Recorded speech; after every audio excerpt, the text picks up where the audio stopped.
Hello बच्चों, आप देख रहे हैं आपका अपना YouTube channel JMS coaching institute. हम कक्षा 10वीं मैथ्स का एनसीईआरटी सॉल्यूशन कर रहे हैं। इसमें हमारे दो चैप्टर, आपको दूसरा चैप्टर चल रहा है। इसके पहले हम पहला चैप्टर कंप्लीट कर चुके हैं और दूसरे चैप्टर में आपकी पहली एक्सरसाइज कंप्लीट हो चुकी है, उसके एग्जाम्पल, और दूसरी एक्सरसाइज के एग्जाम्पल हो चुके हैं। और ये आप 3 क्वेश्चन हो चुके हैं इसके, जो आपका 2.2 है उसके 3 क्वेश्चन हो चुके हैं। अगले जो भी क्वेश्चन है उनको सॉल्व करेंगे। अगर वीडियो अच्छी लगे तो लाइक शेयर जरूर करें और सब्सक्राइब करें चैनल को। देखें, है ना। आज का क्वेश्चन है हमारा, देखो ये आपका निम्नलिखित द्विघात बहुपदों के शून्य ज्ञात करना और शून्य को गुणांकों के बीच में क्या निकालना है, आपको संबंधित की सत्यता की अपने को जांच करनी है। इसके 3 क्वेश्चन हो चुके हैं, ठीक है। अगले क्वेश्चन है, अगला क्वेश्चन आपका है क्या, देखो 4th नंबर क्वेश्चन है आपका 4u² माइनस 8u माइनस क्या है, सॉरी प्लस 8u। एक मिनट देख लेते हैं क्वेश्चन, ठीक है। हाँ, ये आपका 4u² प्लस 8u। अब देखो आप, इसके पहले हमने 3 क्वेश्चन किए, उसमें आपका u² वाला फंक्शन भी था, u वाला भी था और अचर राशि, मतलब आपका, ठीक है, 3 चीज़ें थी। लेकिन आपका यहाँ अचर राशि नहीं है, कांस्टेंट वेरिएबल्स गायब है, शून्य है, ठीक है, कांस्टेंट वेरिएबल्स नहीं है, अचर राशि नहीं है। तो इसको किस तरह से करेंगे? अगर कभी भी आपको अचर राशि द्विघात समीकरण में अचर राशि ना दी हो तो इस तरह से करते हैं, इसको कॉमन लेते हैं। इसमें डायरेक्ट हम क्या कर लेंगे, कॉमन लेंगे। देखो किस तरह से, 4 है और 4 का भाग 8 में भी जा सकता है, तो आपका यहाँ 4 कॉमन है, ठीक है। और u² है यहाँ, और यहाँ क्या है आपका u है, तो आप क्या कॉमन ले सकते हैं, 4u कॉमन ले सकते हैं, ठीक है। कैसे, देखो 4 का भाग 4 आपका इसमें डिवाइड करेंगे, 4 से 4 कैंसिल, u² का u से u² में डिवाइड करेंगे, कितना आएगा, 1u बचेगा, प्लस ये प्लस प्लस प्लस प्लस, ठीक है। 4 का डिवाइड किया 8 में, 4 का भाग दिया 8 में, कितना बार जाएगा, 2 बार, और u से एक u कैंसिल हो गया तो कितना बचा ये, और इजिकल टू इसके बराबर क्या लिख दिया अपन ने, 0 लिख दिया। अब एक बार इसके बराबर 0 और एक बार इसके बराबर, क्योंकि आपका वर्ग समीकरण है, जितनी घात होती है उतने ही आपके शून्य निकलते हैं, ठीक है। तो यहाँ आपका क्या जाएगा, 4u इजिकल टू एक बार तो 0 और एक बार क्या जाएगा आपका u प्लस 2 इजिकल टू क्या, 0। तो देखो u का मान निकालेंगे। अब यहाँ प्लस या माइनस में कोई सी संख्या होती है तो पक्षांतरों के माइनस में जाती है, माइनस वाली प्लस में जाती है, ठीक है। लेकिन यहाँ कोई सा भी अंक नहीं है, तो u का मान निकालेंगे तो इनटू में, इनटू वाला हमेशा कहाँ जाता है, डिवाइड में। तो 0 बटे में कितना आ जाएगा आपका, 4, डिवाइड में पहुँच जाएगा। तो u बराबर किसी भी 0 में किसी भी संख्या का भाग दे तो आंसर कितना आता है, 0। तो एक मान तो u का आपका ये हो गया, कितना, u बराबर 0, ठीक है। दूसरा मान देखते हैं हम यहाँ से, देखो u प्लस 2 इजिकल टू 0, तो u बराबर, अब देखो ये इनटू में होता है, डिवाइड में पहुंचता है, लेकिन ये आपका क्या है, प्लस में, प्लस या माइनस में होता है तो पक्षांतर होता है, ठीक है। तो ये प्लस का 2 पक्षांतर करके क्या हो जाएगा, माइनस का 2 हो जाएगा। तो u के एक और मान ही हो गया आपका -2। इस तरह से u के 2 मान हो गए आपका, 0 और एक -2, ठीक है। अब हम लिखते हैं, अतः ये क्या हो गया, बहुपद के शून्यक, अतः बहुपद के कितने शून्यक, 2 शून्यक, कौन कौन से हैं, एक अल्फा, है ना। तो अल्फा बराबर कितना हो गया आपका, जैसे 0 मान लेते हैं, ठीक है, ये यहाँ लिख दें, सॉरी, अल्फा इजिकल टू कितना, 0, और बीटा इजिकल टू कितना हो गया आपका, -2। ये सॉरी -2 कितना है, -2। तो अल्फा बीटा के मान आ गए। अब हम क्या करते हैं, जांच करते हैं, है ना। जांच किस तरह से करेंगे वो देखें आप, यहाँ करेंगे हम जांच के लिए 2 कंडीशन होती है, एक योगफल और एक क्या होता है, गुणनफल। तो पहले क्या निकालने अपन, शून्यांकों का योगफल या शून्यकों का योगफल का फॉर्मूला क्या होता है, alpha plus beta, sorry is equal to alpha plus beta is equal to होता है यहाँ आपका -x का गुणांक। लेकिन सवाल किसमें आपका, u में है, तो आपका यहाँ आएगा -u का गुणांक, बटे नीचे आएगा u² का गुणांक, ठीक है। जो चर राशि हमारी यहाँ u है, अगर चर राशि x होती है तो x लिखना है, u है तो u लिखना है, ठीक है। अल्फा का मान देखें आप कितना है, 0, प्लस बीटा का मान कितना है, -2, ये माइनस ये प्लस कितना हो जाएगा, -2 बीटा का मान, और बटे में कितना है, कुछ भी नहीं है, बटे तो क्या ले सकते हैं अपन, 1 ले सकते हैं, बराबर -u का गुणांक बटे u² का गुणांक। अब देखो आप 0 में से 2 घटाएंगे, मतलब -2 में से 0 घटाएंगे तो कितना आएगा आपका, -2, और बटे में कितना आपका आ गया, 1, इजिकल टू -u का गुणांक बटे यू स्क्वायर का गुणांक। अब चेक करें क्या, देखो माइनस यू और माइनस टू है, तो माइनस से माइनस आपका क्या हो जाएगा, कैंसिल। तो u का जो गुणांक है वो कितना आना चाहिए, 2 आना चाहिए। तो u के साथ जो गुणांक है, देखो u के अलावा जो संख्या है वो उसका गुणांक कहलाती है। u के साथ का गुणांक कितना है, प्लस का 8 है, लेकिन हमारा क्या माइनस माइनस तो प्लस हो रहा है, u का गुणांक कितना आ रहा है, 2 आ रहा है, ठीक है। और यू स्क्वायर गुणांक कितना है, 1 है, यहाँ यू स्क्वायर गुणांक कितना है, 4 है, तो हमारा 4 आना चाहिए, लेकिन ये आपका कितना आ रहा है, 1, और ये 8 आना चाहिए, कितना आ रहा है, 2। तो हम किससे मल्टीप्लाई करेंगे, ऊपर और नीचे, ऊपर भी 4 से गुणा और नीचे भी 4 से गुणा। 4 से गुणा करेंगे कितना आ जाएगा, ऊपर तो 4 दूना -8 आ जाएगा, और नीचे कितना आ जाएगा, 4 एकम 4 बराबर माइनस यू का गुणांक बटे यू स्क्वायर का गुणांक, ठीक है, गुणांक। अब देखो आप क्लियर है, माइनस से माइनस माइनस क्या हो गया, प्लस यू का गुणांक कितना आ गया, 8। देखो यू का गुणांक 8 है और यू स्क्वायर गुणांक कितना है, 4, यहाँ भी 4 है, इक्वल हो गया, है ना। आप क्या निकालते हैं, गुणनफल, ठीक है, शून्यकों का गुणनफल, गुणनफल, ठीक है। इसका फॉर्मूला क्या होता है, अल्फा इंटू बीटा, कितना होता है, अल्फा इंटू बीटा बराबर अचर राशि आता है ऊपर, अचर राशि, और नीचे आता है किसका, यू स्क्वायर का गुणांक, क्योंकि यू में सवाल है आपका, यू स्क्वायर का गुणांक, इस तरह से आता है। अब अल्फा का मान देखें, देखो अल्फा का मान कितना है, 0, तो यहाँ लिखेंगे अपन 0 इंटू डॉट बीटा का मान कितना है, -2, और बटे क्या ले लेंगे, 1 बराबर ऊपर आएगा अचर राशि और नीचे आएगा आपका यू स्क्वायर का गुणांक, ठीक है। अब चेक करें, देखो गुणा कर देते हैं, -2 का गुणा जुनूम कितना आएगा, 0 बटे 1 बराबर ऊपर है अचर राशि, ठीक है, और नीचे है यू स्क्वायर का गुणांक। तो देखें आप, अचर राशि 0 है, बिल्कुल हाँ, क्योंकि u के साथ अगर, और u है, u के अलावा अगर अचर राशि का मतलब जिसके साथ आपका वेरिएबल्स ना हो, आपका क्या, जैसे आपका अचर राशि क्या है, u है, तो u ना हो, ठीक है। तो देखो यहाँ भी u है, यहाँ भी u, अचर राशि नहीं है, मतलब अचर राशि कितनी है, 0, लेकिन यू स्क्वायर गुणांक इसमें कितना है, 1, और यहाँ कितना है, यू स्क्वायर गुणांक कितना है, 4, तो 4 बराबर नहीं है, तो हम क्या करेंगे, इसमें 4 से गुणा करेंगे। तो इधर लिख रहे हैं, देखें, है ना, कैसे, इसमें 4 से, ऊपर भी 4 से गुणा करेंगे तो 0 इंटू 4, और नीचे भी 4 से गुणा करेंगे तो 1 इंटू 4, ठीक है, बराबर अचर राशि बटे यू स्क्वायर का गुणांक। ऊपर तो 4 इंटू 0 तो 0 ही रहेगा, और नीचे 4 एकम 4 बराबर अचर राशि बटे यू स्क्वायर गुणांक। अब हमने 4 से मल्टीप्लाई क्यों किया, क्योंकि हमें क्या, यू स्क्वायर गुणांक कितना लाना है, देखो यू स्क्वायर गुणांक कितना लाना है, 4 लाना है यहाँ, तो 4 से अगर 1 में गुणा करेंगे 4 आ जाएगा, और ऊपर तो आपका कितना है, 0, 0 हम किसका गुणा करते हैं, कितना आएगा, 0। अब अचर राशि हमारी 0 है और यू स्क्वायर गुणांक कितना है, 4 है। देखो यू स्क्वायर गुणांक 4 है और अचर राशि नहीं है, मतलब 0 है, ठीक है। इस तरह से हम इसको सोल्व करेंगे। नेक्स्ट क्वेश्चन देखें, नेक्स्ट क्वेश्चन है आपका t² - 15, ठीक है। अब देखो t² - 15 है ना, यहाँ आपका t² का गुणांक है 1, है ना, और आपका मतलब आपका जो अचर राशि है, चर मतलब वेरिएबल्स कितना है आपका, t, और अचर राशि है, एक t का गुणांक नहीं है, t का गुणांक नहीं है, t² गुणांक है, अचर राशि t का गुणांक नहीं है, ठीक है। कभी भी आपका स्क्वायर वाला फंक्शन हो और अचर राशि हो और बीच वाला फंक्शन ना हो, तो हमें क्या करना है, इसको किस तरह से हम सोल्व करेंगे, इसको फॉर्मूला बनाएंगे।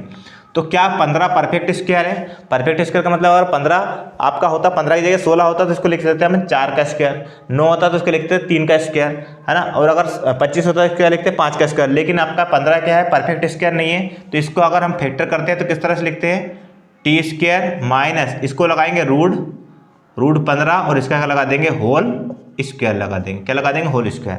अब देखो एक फॉर्मूला बन रहा है आपका यहाँ, ठीक है, वो फॉर्मूला हम यहाँ लिख रहे हैं, देखें फॉर्मूला है आपका, चूंकि a² माइनस b², इसका फॉर्मूला होता है आपका एक बार प्लस में a प्लस बी और एक बार माइनस में a माइनस बी। इस तरह से इस फॉर्मूले को यूज़ करेंगे और देखें कैसे करते हैं। देखो a की वैल्यू अब यहाँ क्या है, t, और b की वैल्यू कितनी है, √15। a की वैल्यू t है और b की वैल्यू कितनी है, √15। तो a प्लस बी, तो a प्लस बी की जगह क्या जाएगा, a की वैल्यू t और प्लस b की वैल्यू कितनी है, √15, तो √15। फिर a माइनस बी, a की वैल्यू कितनी है t और माइनस b की वैल्यू कितनी है, √15। इस तरह से इसके फैक्टर होंगे, बराबर क्या लिख दिया अपन, 0। एक बार इसके बराबर 0 लगाएंगे, फिर एक बार इसके बराबर 0, और 2 मान निकालेंगे। तो देखो t plus √15 is equal to 0, क्योंकि इंटू में मतलब इसकी वैल्यू भी 0 के बराबर है, इसकी वैल्यू भी 0 के बराबर है, ठीक है। और आपका t minus root 15 is equal to भी 0। तो t बराबर कितना हो जाएगा, देखें आप, देखो t बराबर प्लस का रूट 15 है, पक्षांतर करेंगे किसका हो जाएगा, माइनस का रूट 15, और t बराबर माइनस का रूट 15 में पक्षांतर करेंगे किसका हो जाएगा आपका, प्लस का रूट 15। इस तरह से आपके बहुपद के दो शून्यक आ चुके हैं, कौन कौन से, अल्फा और बीटा का मान हो चुका है ना। ये आपका पहला आपका क्या है, शून्यक है, और ये दूसरा है ना। तो अतः बहुपद के दो शून्यक कौन से, अल्फा बराबर कितना है, माइनस रूट 15, ठीक है, और बीटा बराबर है प्लस का रूट 15 है। ये हो गए। अब हम क्या करते हैं, जांच करते हैं, ठीक है। जांच कैसे करेंगे, वही फॉर्मूला तो वही रहेगा आपका, जांच करने का फॉर्मूला, सत्यता की जांच कर रहे हैं अपन, ठीक है। सबसे पहले क्या निकालते हैं, शून्यकों का योगफल, ठीक है। अब योगफल का फॉर्मूला क्या होता है, देखो बराबर लगाएंगे इसके आगे, इसी के आगे लिखते हैं वैसे, ठीक है, अल्फा प्लस बीटा, है ना, ठीक है, बराबर क्या हो जाएगा, माइनस, अब सवाल किस में है आपका, टी में, मतलब आपका जो चर राशि कितनी है, टी है, तो यहाँ आएगा माइनस टी का गुणांक, सवाल जिसमें होगा उसी का आपका आएगा फंक्शन, है ना। और फिर यहाँ आएगा आपका टी स्क्वायर का गुणांक। अब देखो अल्फा की वैल्यू कितनी है, रूट 15, वो भी माइनस में, माइनस रूट 15, और प्लस बीटा की वैल्यू कितनी है, प्लस रूट 15, तो प्लस ही रहेगा आपका रूट 15, और बटे में कितना ले लेंगे 1, बराबर माइनस टी का गुणांक बटे टी स्क्वायर का गुणांक।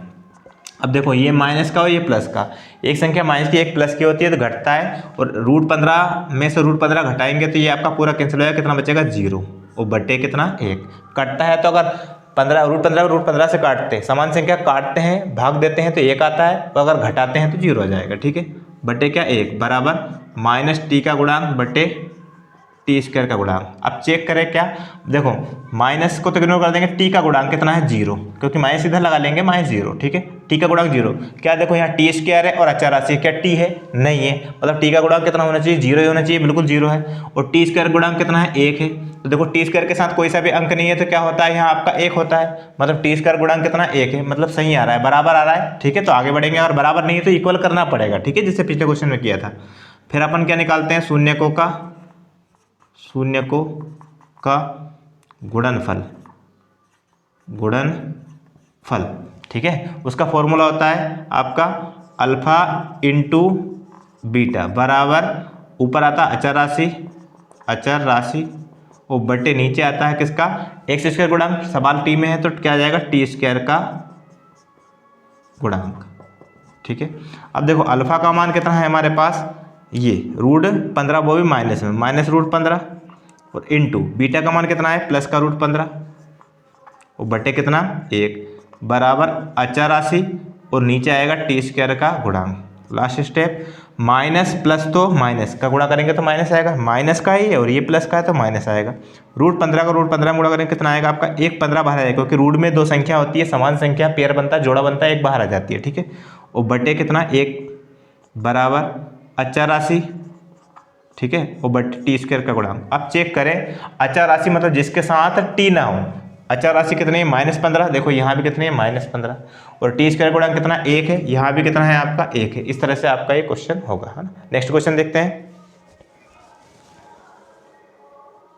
देखिए लास्ट क्वेश्चन है, इस टाइप के क्वेश्चन में लास्ट क्वेश्चन है आपका 3x² - x - 4, इसके आपको शून्य ज्ञात करना और जांच करनी है, ठीक है। तो सबसे पहले हम देखते हैं, देखो किस तरह से गुणनफल करते हैं। देखो यहाँ आपका x² वाला फंक्शन भी है, x भी है, अचर राशि, तीनों चीज़ें हैं, तो हम किस तरह से करते हैं, x² वाला जो गुणांक है उसका गुणा करते हैं अचर राशि में, 3 का गुणा करेंगे, -4 में 4 3 कितना हो गया, -12, कितना हो गया, -12 हो रहा है, ठीक है।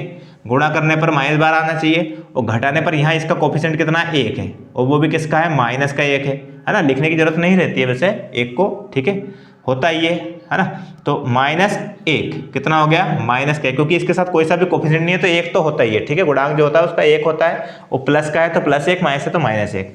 अब हमें गुणनखंड किसके करने हैं, 12 के ऐसे गुणनखंड करने हैं कि गुणा करने पर तो -12 आ जाए, घटाने पर कितना आ जाए, 1 आ जाए। तो 12 के गुणनखंड कैसे करते हैं, देखो 12 × 1 12 आता है, फिर 6 × 2 इसको आधा करेंगे, इसको डबल करेंगे, ठीक है, 6 × 2 12 आता है, फिर इसको आधा करेंगे तो 3 है ना, 3 × 4 ये आपका 12 होता है ना, ये आप ऐसा लिख सकते हो 4 × 3 कोई दिक्कत नहीं है। 12 × 1 12 होता है, 6 × 2 12 होता है और 4 × 3, ठीक है। इन तीनों में से एक गुणनखंड कोई सा भी आएगा। अब चेक करें अपन, गुणा करने पर माइनस कब आता है, जब दोनों में से एक माइनस का हो। अगर एक माइनस का होगा तो एक प्लस का होगा, अगर दोनों में से एक माइनस का एक प्लस का, तो गुणा करने पर माइनस का 12 आ जाएगा, लेकिन घटाने पर माइनस का एक कब आएगा, जब बड़ा किसका होगा, माइनस का। अब देखें आप, 12 में से एक घटाने पर एक आता है, नहीं आता है, ये गुणनखंड नहीं हो सकता। फिर 6 में से 2 घटाने पर एक आता है, नहीं आता है, तो ये भी नहीं हो सकता। 4 में से 3 घटाने पर एक आता है, बिल्कुल आता है। तो गुणनखंड कौन सा होगा आपका, 4 और 3। तो 4 × 3, चिन्ह भी देखना पड़ेगा, 4 और 3, ठीक है। देखो घटाने पर किसका चाहिए, माइनस का 1 चाहिए, मतलब बड़ी संख्या किसकी होगी, माइनस की, और छोटी किसकी होगी, प्लस की। दोनों माइनस की होगी तो जुड़ जाएगा, लेकिन हमें चाहिए कि घटना चाहिए, और वो भी बड़ा माइनस का होना चाहिए, तो बड़ा माइनस का छोटा प्लस का, है ना, और बड़ा माइनस का छोटा प्लस का। देखो गुणा करने पर -12 और घटाने पर माइनस का 1 आता है, ठीक है। इस तरह से इसके गुणनखंड ये वाले हो जाएंगे, है ना। अब देखो इसको लिखते हैं 3x² और -4 लास्ट वाला फंक्शन, इसके गुणनखंड, इसके फैक्टर कितने आए थे, -4 आए थे, -4x प्लस का 3 आया था, तो प्लस का 3x। अब कॉमन की बारी, तो पहले 2 में से कॉमन लेना है, अगले 2 में से कॉमन लेना है, ठीक है। तो देखें आप क्या कॉमन ले सकते हैं, देखो 3 है, 3 का भाग यहाँ 4 में जा सकता नहीं, 3 और 4 में ऐसी संख्या नहीं है जो 3 और 4 दोनों को एक साथ डिवाइड कर सके, तो ये अंक कॉमन नहीं लेंगे। तो ओनली क्या कॉमन लेंगे, x² यहाँ और एक x यहाँ है, तो x कॉमन ले सकते हैं। तो कितना बचेगा आपका, 3x बचेगा, क्योंकि x का एक कैंसिल हुआ, 3 और x बचा, प्लस माइनस, और ये प्लस माइनस ही रहेगा। x का भाग इसमें दिया तो x कैंसिल, कितना बचा आपका 4, प्लस यहाँ आपका ये प्लस लगा तो प्लस ही लेना है, ठीक है। अब देखो यहाँ आप किस तरह से कॉमन लेंगे, अगर यहाँ वाली संख्या, इस ब्रैकेट में जो संख्या दिख रही है वही संख्या अगर आपको यहाँ दिख जाए तो सिंपल सी बात है, एक ही कॉमन आएगा, ठीक है। और आप चेक भी कर सकते हैं, देखो यहाँ ऐसी संख्या कोई सी भी नहीं है जो दोनों में कॉमन हो, एक के अलावा, तो एक कॉमन लेंगे। एक का भाग 3x में देंगे तो 3x ही आएगा, और प्लस माइनस माइनस, एक का भाग 4 में देंगे कितना आएगा आपका 4। दोनों में से एक कॉमन, दोनों ब्रैकेट में सेम संख्या सेम चिन्ह चलना चाहिए, अगर सही इतना आ रहा है मतलब सही चल रहा है सवाल, ठीक है। दोनों में से एक कॉमन ले लेंगे, 3x - 4 कॉमन लिया, फिर क्या बचा आपका, x बचा, प्लस यहाँ बचा आपका 1, x प्लस यहाँ बचा आपका 1, कितना बचा 1, ठीक है, इजिकल टू कितना 0, है ना। अब एक बार 3x - 4 बराबर 0 लेंगे, और एक बार x + 1 बराबर भी 0 लेंगे। 3x का मान निकालेंगे, 4 माइनस का पक्षांतर करेंगे, किसका हो जाएगा, प्लस का। बिल्कुल इसी प्रकार x का मान निकालेंगे, प्लस का बने किसका हो जाएगा, माइनस का, ठीक है। लेकिन यहाँ देखो गुणा में x के गुणा में कितना 3 है, x का मान निकाल रहे हैं, तो 4, और गुणा वाला कहाँ जाएगा, भाग में। ये गुणा वाला ये भाग में जाता है, ये अपनी जगह पर रहता है, ठीक है। तो ये कहाँ चला गया आपका, भाग में, तो x का मान आ गया 1, है ना। इसी प्रकार यहाँ x का मान पहले से निकल चुका है, क्योंकि यहाँ इसके इंटू में कुछ नहीं है, तो भाग में कोई अंक नहीं जाएगा, ठीक है। इस तरह से x के 2 मान आ गए, ये आपके क्या हो गया, शून्य, है ना। तो हम लिखेंगे अतः बहुपद के 2 शून्य, ठीक है। कौन कौन से हैं, सॉरी, शून्य, एक अल्फा और एक बीटा, ठीक है। अल्फा बराबर कितना हो गया आपका 4, कोई सा भी ले सकते हैं, 4/3, और बीटा बराबर कितना है आपका -1 है। ये आपके शून्य हो गए, है ना। अब जांच करनी है, सत्यता की जांच करनी है, देखिए किस तरह से करते हैं जांच, है ना। जांच के लिए सबसे पहले निकालते हैं शून्यकों का योगफल, शून्यकों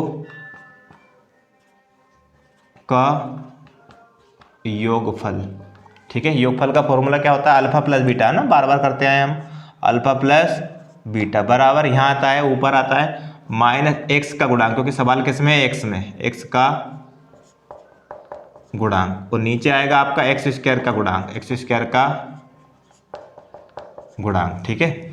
अल्फा का मान कितना है और बीटा का मान कितना देखते हैं, अल्फा का मान 4/3 है, 4/3 प्लस, देखो ये प्लस और ये बीटा का मान -1, माइनस प्लस क्या हो जाएगा, माइनस बीटा का मान कितना 1/1 ले सकते हैं, बराबर माइनस एक्स का गुणांक बटे एक्स स्क्वायर का गुणांक। अब एलसीएम लेते हैं, देखो 3 और 1 का, किसी भी संख्या के साथ अगर 1 होता है हर में तो एलसीएम में कितना आता है, वही संख्या आती है, 3 का 1 में गुणा कर दो, एलसीएम आ जाएगा 3 एकम 3। अब देखो नियम क्या होता है वो समझना। वैसे 2 तरीके हैं एलसीएम लेने के यहाँ, ठीक है, इसका गुणा इधर कर दो, इसका इधर कर दो, ठीक है, ऐसे भी आ सकता है। क्यों? क्योंकि आपका 3 के साथ क्या लिखा है, 1, कोई से भी अंक के साथ अगर 1 हो हर में, है ना, तो आपका क्रॉस मल्टीप्लाई हो सकता है। और नहीं चाहे तो ऐसा तरीका वही एलसीएम वाला क्या है, हर का भाग देते हैं एलसीएम में, जो आता है उसको गुणा करते हैं अंश में। 3 का भाग 3 में दिया कितना आएगा 1, और 1 का गुणा 4 में करेंगे कितना आएगा आपका 4, फिर बीच में माइनस, फिर इस हर का भाग दिया है 3 में, 1 का भाग 3 में दिया कितना आएगा 3, 3 का गुणा अंश के 1 में किया तो कितना आ जाएगा 3, ठीक है, बराबर। अब देखो आप 4 में से 3 घटाया कितना आ गया 1, और बटे कितना आ गया आपका 3, बराबर यहाँ आपका आएगा माइनस एक्स का गुणांक बटे एक्स स्क्वायर का गुणांक। चेक करें, देखो एक्स का गुणांक देखना है, माइनस एक्स का नहीं देखना है, तो ये माइनस को यहाँ लगा लो, अगर यहाँ माइनस होता तो प्लस हो जाता, प्लस है तो माइनस, ये माइनस इधर आएगा तो किसका हो जाएगा माइनस का 1, एक्स का गुणांक -1 होना चाहिए, एक्स का गुणांक क्या होना चाहिए -1। देखो एक्स का गुणांक क्या है, माइनस लगा और कोई सा भी गुणांक नहीं है, मतलब यहाँ क्या होगा 1 होगा, तो एक्स का गुणांक क्या है -1, बिल्कुल सही है। फिर एक्स स्क्वायर का गुणांक कितना होना चाहिए 3, तो देखो एक्स स्क्वायर के साथ कितना लिखा है 3 लिखा है, तो एक्स स्क्वायर गुणांक कितना हो गया 3 हो गया, ठीक है, सही चल रहा है ना। अगर यहाँ इक्वल नहीं आता है इनसे कंपेयर करने पर तो आपको इक्वल बनाना है गुणा करके, ठीक है। अब निकालते हैं गुणनफल, शून्य को का गुणनफल, गुणनफल, ठीक है। इसका फॉर्मूला होता है आपका कितना, अल्फा इंटू बीटा बराबर अचर राशि बटे एक्स स्क्वायर का गुणांक, ठीक है, ये आता है अल्फा इंटू बीटा। अल्फा का मान कितना है 4/3 इंटू बीटा का मान है -1 बराबर अचर राशि बटे एक्स स्क्वायर का गुणांक। चेक करते हैं, देखो 4 गुणा अंश का अंश में होगा, इसका बटे 1 ले सकते हैं, 4 गुणा 1 में किया तो माइनस का 4, और बटे 3 का 1 में किया तो कितना आ गया आपका 3, तो -4/3 बराबर अचर राशि बटे एक्स स्क्वायर का गुणांक, ये आ गया।